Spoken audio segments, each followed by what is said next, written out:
I don't know about you, but I absolutely love autumn, and all the leaves are changing colour all around me at the moment, and that has inspired me to do some little watercolour maple leaves just as a little fun and relaxing activity, and I thought I would show you how I do it.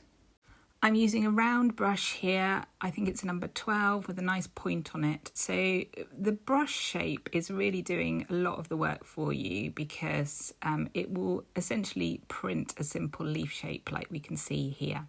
And the maple leaf is made up of 5 of these simple leaf shapes in a kind of star.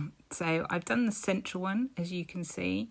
I'm now turning my paper round. Turning your paper will really help you.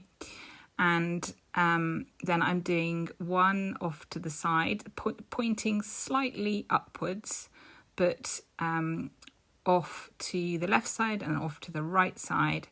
And I'm using quite a watery mix of paint here, or a kind of wash. You don't want a massive puddle that would start to drip if you picked up the paper, but you do want it quite wet and quite pale really to start with.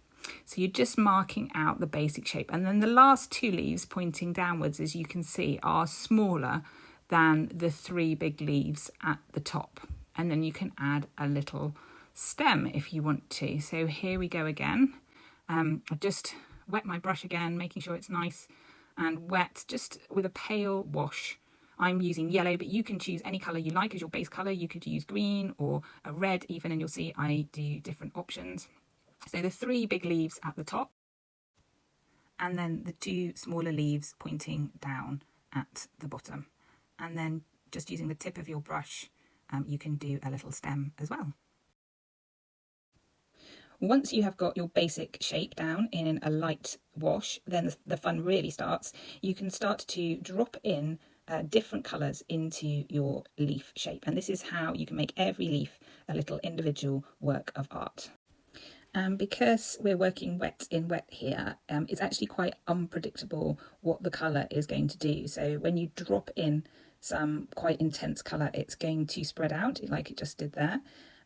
It's going to change as it moves, as it dries. So it's just a really fun and organic process, and you can't really go wrong really, because you've already created the shape and you can just drop in as much or as little colour as you like to create your leaves.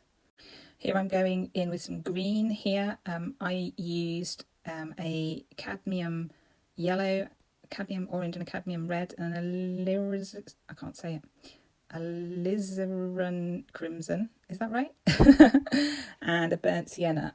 And the greens, like a sap green. And I think I used a Daniel Smith as well that was called Green Appetite Genuine, which has kind of a lot of sediment in it and is quite fun to work with. But you use whatever you've got handy, as long as they're autumn colours, or you could mix it up and do something really funky that wouldn't be a leaf colour as well.